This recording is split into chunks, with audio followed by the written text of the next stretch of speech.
Hello everyone and welcome back to a new video. In this video, I'm going to show you guys how you can edit your checkout page on Shopify. So if you guys want to learn how to do it, just follow the steps that I'm going to show you. As you can see guys, I'm right now in shopify.com and this is how the homepage looks like. So right now, if you go to the left side of your screen, right here, as you can see, guys, you're going to find all of these sections. Right here, you're going to find the home section, orders, products, customers. Here, you're going to find content, analytics, and marketing and discounts. And here under sales channels, you're going to find point of sale and also online store. And lastly, here, you're going to find apps. So right now, in order to be able to edit your checkout page, first of all, go ahead and click on online store.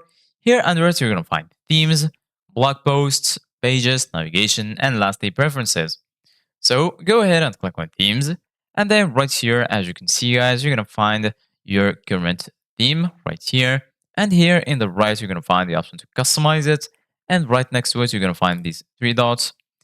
You can preview the theme, you can rename it, duplicate it, download the theme file, edit the code, and edit the default theme content. So right now, go ahead and click on customize. And once you do that, you're going to be taken to the website editor right here. So once here, you're going to find all of the tools that you will need in order to customize your store. So once you're here, in order to find the checkout page, go here to the top. You're going to find the page you're in right now. Give it a click. And then right here, you're going to find all of the pages. Right here, we have the home page, the products page, collection, gift card, and so on. And here, as you can see, guys, here is the checkout page. So give it a click.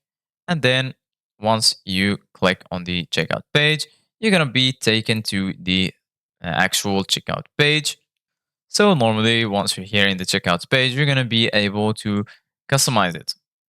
So this is it, guys, for today's video. Thank you guys for watching. See you guys in the next video.